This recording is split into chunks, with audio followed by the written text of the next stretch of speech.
किसी बेटी का बलात्कार हो जाए और दरोगा उसको थाने पे ले जाके वहाँ भी बलात्कार करे तो दरोगा नहीं ना। सरकार में तानाशाही, सरकार में कहाँ हमारी बातें, कहाँ स्वतंत्र रूप से अपनी बात नहीं रखे तो ये तो तानाशाही। धर्मात्मा निषाद ने स्पष्ट कर दिया सोशल मीडिया पे कि हमारी हत्या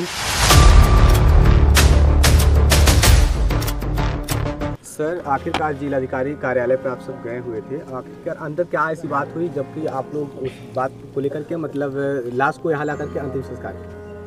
अंदर सीओ मैडम पोस्टमार्टम हाउस पे आई और उन्होंने कहा कि डीएम और एसपी साहब आपसे मिलना चाहते हैं हमसे व्यक्तिगत, और उनके धर्मात्मा के भाई परमात्मा निषाद थे। तो हम कहें कि भाई इसमें पर्सनल क्या मिलने की ज़रूरत है, पीएम करिए और तहरीर पे मुकदमा दर्ज करिए और अपना जो है कि आगे की कार्रवाई करिए, आपको जो करना है। तो नहीं मिलना है तो हम लोग, मैं अकेले ना जाके, हम लोग 10-20 लोग गए, लेकिन अंदर ये 3-4 लोगों को बस जाने दिए। हम थे, मेवालाल भाई थे और परमात्मा निषाद जी थे। तो उन्होंने जो कहा कि देखिए स्पष्ट मैं बता दूं, ज़्यादा बात को ना घुमाऊं, सरकार उनकी है। सरकार के डीएम और एसपी होते हैं, वो नियुक्त करते हैं कि कौन डीएम किस ज़िले का होगा, कौन एसपी किस ज़िले का, उनके लखनऊ से तय किए जाते हैं, राजधानी से। ऐसी परिस्थिति में हम अगर सरकार के कैबिनेट मंत्री के खिलाफ अगर दरखास्त दे रहे हैं कि, और हम नहीं दे रहे हैं, धर्मात्मा निषाद अपने सुसाइड नोट में लिख के गए हैं कि कैबिनेट मंत्री संजय निषाद, बाकायदा मत्स्य विभाग भी उन्होंने लिखा है और उनके बेटे असेंबली में हैं। तो इस सब चीज़ों देखते हुए तो वो तो सरकार के मंत्री के खिलाफ आवाज़ उठा रहे हैं और उन्हीं की सरकार, उन्हीं के डीएम एसपी हैं, इतने आसानी से थोड़ी मुकदमा लिख देंगे। उन्होंने स्पष्ट कहा है कि एप्लीकेशन चेंज कर दो। क्या किस तरीके से दबाव भी बनाई गई? इस दबाव ये बनाया गया, उनका एसपी साहब का, डीएम साहब का स्पष्ट था कि अब इसमें मुकदमा नहीं दर्ज करेंगे, आपको जो करना है जा कर लीजिए। सीधे तौर पे हाँ भाई आप स्वतंत्र है, वो कह रहे हैं कि फिर आप स्वतंत्र हैं, हम आगे आप अपने तरीके से देखिए। तो ऐसी दशा में चूँकि धर्मात्मा निषाद अपने पीछे बच्चे और अपने परिवार को, उनकी माताजी विधवा हैं, सबको छोड़ के गए हैं। हमने कहा सर कम से कम परिवार की कुछ आर्थिक सहयोग हो जाए। इस क्रांतिकारी लड़का था, इसके पीछे कुछ बचा नहीं है। बहुत निषाद पार्टी के चक्कर में 2 बीघा जमीन बिक गई है इनका, खेत काफ़ी कर्ज है पूरा। इनके भाई ऑटो चलाते हैं और 7 किलोमीटर की दूरी नरकटहा से पीपीगंज की है, उतने में ही कितना कमा लेते होंगे, इनके ऊपर भारी जिम्मेदारी है। डीएम साहब का है ठीक है, इनके परिवार के लिए मैं कुछ करता हूँ और नौकरी का आश्वासन दिए हैं, अब देखिए क्या होता है। कौन सी विभाग की नौकरी मिलेगी सर? वो बताए थे हमसे कि मत्स्य विभाग में ही मैं दूंगा। अब और कब लिखित कोई आश्वासन तो नहीं दिया, लेकिन ये लिखित रूप में कोई आश्वासन नहीं ये बोले हैं 15 दिन के अंदर मैं नौकरी दूंगा और 1 हफ्ते के अंदर इनको आवास, इनको जमीन पट्टा, 25 डिसमिल वगैरह, वो सारी चीज़ें तो ठीक है। लेकिन प्रार्थना पत्र वो मौके बैठ के डीएम साहब, एसपी साहब थे, दूसरा प्रार्थना पत्र लिखा गया है और वो लिए हैं, उस पर परमात्मा निषाद साइन किए हैं, जिस पे तत्काल मुकदमा दर्ज हुआ है। मतलब वो अपनी मर्जी से प्रार्थना पत्र लिखवाए हैं। अब अपनी मर्जी से। तो सर स्वतंत्रता कहाँ रह गई? स्वतंत्रता कोई नहीं रह गया, कोई नहीं रह गया। तो वही अच्छा, अब मेल मुद्दा तो यही है, इस सरकार में तानाशाही, सरकार में कहाँ हमारी बातें, कहाँ स्वतंत्र रूप से अपनी बात नहीं रखे तो ये तो तानाशाही। धर्मात्मा निषाद ने स्पष्ट कर दिया सोशल मीडिया पे कि हमारी हत्या, हमको ये फला लोग प्रताड़ित कर रहे थे, मुकदमे में फंसा दिए, ये कर रहे थे, वो कर रहे थे। अब जिस भी अधिकारी को जांच करना है, सरकार के जिस भी अधिकारी को जांच करना है, वो पोस्ट पढ़ लेगा, सारी चीजें क्लियर हो जाएंगी। ठीक है, उनके घर पे कैमरा लगा हुआ है, उनके घर पे जो है कि और लोग थे, उनके परिवार के सदस्य थे और बाकायदा ये उनके द्वारा बताया जा रहा है, उनके भांजे दुर्गेश निषाद बीडीसी सदस्य हैं, उनके बताया जा रहा है कि 2 घंटा तक ये लगभग बिस्तर पे टाइप किए। भैया हम कुर्सी पे बैठे थे, बेड पे टाइप कर रहे थे। 2 घंटे तक टाइप करके उन्होंने सुसाइड नोट लिखा है। 2 घंटे तक टाइप करके सुसाइड नोट लिखा। इसका अभी जानकारी, जब हम तो उस समय रुस्तमपुर थे, मेरी लोकेशन थी, जब हमको सूचना मिली, एक गोरखपुर के हमारे पत्रकार चंदन निषाद है, उन्होंने फ़ोन किया कि अरे यार धर्मात्मा कहाँ पोस्ट कर रहे हैं। तो हम कहा भैया क्या हो गया, तो हम कहें कि सुसाइड पोस्ट डाला है। तो हम उनका आईडी खोले, लेकिन पोस्ट लंबी थी तो मैंने पूरा पढ़ा नहीं। हम कहा कि लाओ फोनवा कर लेते क्या उल्टा सीधा, क्योंकि कल भी एक वीडियो ये डाले थे। तो हम फ़ोन किए तो दोनों फ़ोन मेरा उठाए नहीं है। तो हमने उनके साथ रहने वाले अजय निषाद को फ़ोन किया कि भाई अजय देखो क्या मामला है, जाओ उनको घर। तो अजय गए दौड़ के, वो कहा भैया मैं पहुँच गया हूँ नीचे और ये जो है कि भैया बोले हैं नीचे आने के लिए। तो हम कहें कि अच्छा ठीक है और आप जाइए, दरवाज़ा तोड़ दीजिए तुरंत।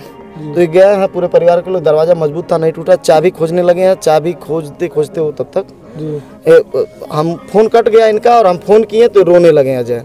और उस समय हम लोग 69 थे, मिथिलेश जी ये भी थे मेरे साथ में, और हम लोग 4-5 लोग थे, गाड़ी से हम लोग जा रहे थे खलीलाबाद। आखिरी में किसी ने बात की है उनसे? आखिरी बार मैं ये बता नहीं पाऊंगा किस्सा। हाँ, लेकिन उनका मोबाइल कहाँ है? उनका मोबाइल एडिशनल एसपी लिए हैं, मेरे सामने लिए हैं। अच्छा। और डीएम और एसपी थे, एक आईफोन था, एक और कोई फोन। क्या कुछ ऐसा राज था जो इस वजह से उनका फोन लिया गया? पुलिस अब उसमें खंगाले राज क्या था, कैसे अब उनके, मान लीजिए ऐसा कोई सबूत रहता, अगर उसको हटा दिया जाए तो फिर क्या होगा?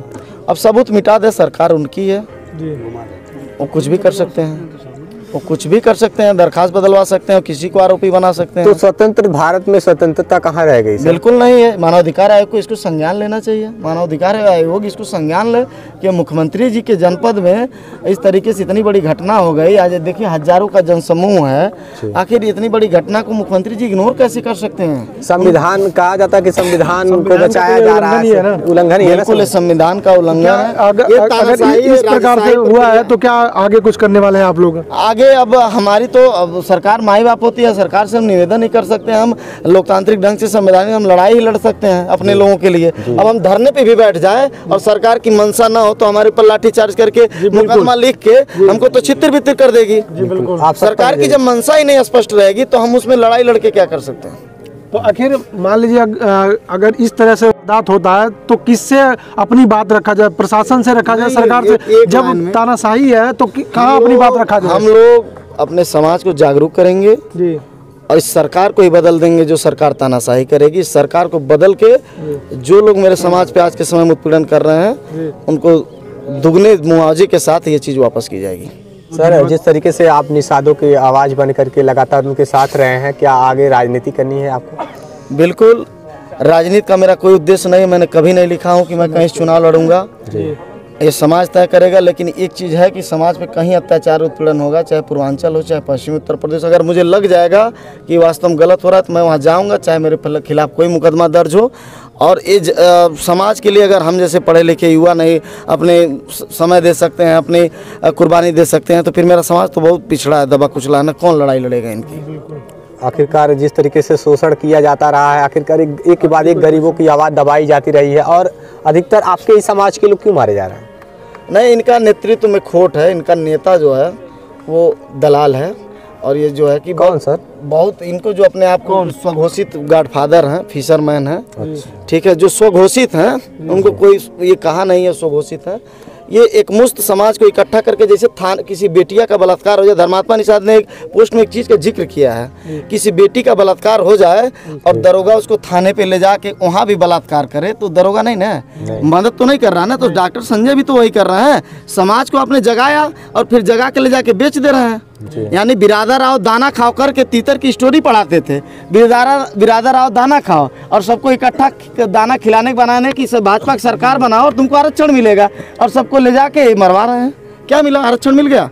अखिलेश निषाद की सीबीआई जांच हो गई, फूलन देवी की सीबीआई जांच हो गई, स्वर्गीय जमुना निषाद की सीबीआई जांच हो गई। जब किसी पद पे नहीं थे तो उन्हीं के नाम पे राजनीति करके स्टैंड हुए हैं। अखिलेश निषाद के हत्यारों की सीबीआई जांच होगी, स्वर्गीय जमुना निषाद के हत्यारों की सीबीआई जांच होगी, फूलन देवी के हत्या की बदला ली जाएगी। कुछ हुआ? कुछ नहीं। बिल्कुल, उसका बदला हम लोग लेंगे और ये समाज लेगा, ये युवा लेंगे।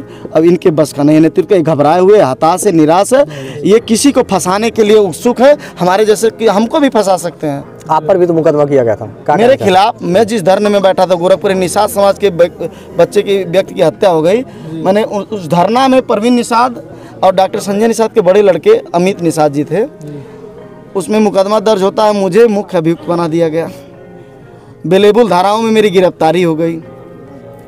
इसमें पुलिस स्पष्ट नहीं कर रही है कि हम कहें कि भाई हमको हमारी गिरफ्तारी क्यों कर रहे हैं, रिमांड आखिर उसमें सीजेएम महोदय रिमांड रिफ्यूज कर दिए थे।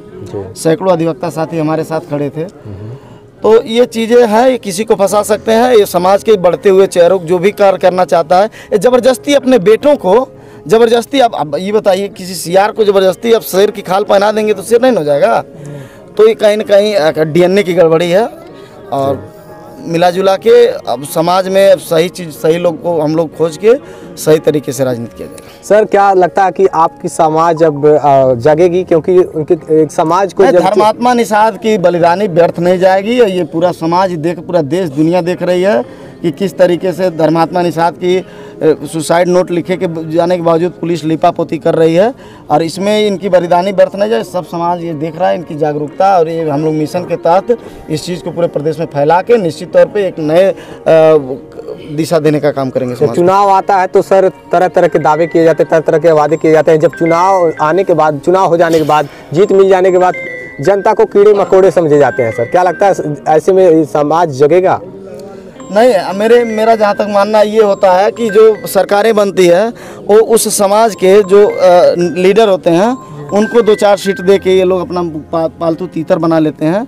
और जैसे ओम प्रकाश राजभर जी हैं, चाहे संजय निषाद जी हैं, चाहे अनुप्रिया पटेल जी हैं, ये लोग पालतू तीतर ही हैं जो थोक भाव में अपने समाज को ले जाके बेच देते हैं 2-4 सीट के भरोसे। और ये लोग अपने खुद जिस कैडर को लेकर चलते हैं, डॉक्टर संजय अपना मिशन भूल गए, ठीक है, राजभर जी अपना मिशन भूल गए, तो मिशन ये लोग भूल जाते हैं, समाज में बिखर जाता है। और ये अपने सीट के चक्कर में अब उस दौरान देखिए अपने मुकदमे से बचने के लिए तरह तरह उनकी मजबूरी हो जाती है शासन सत्ता की गुलामी करना।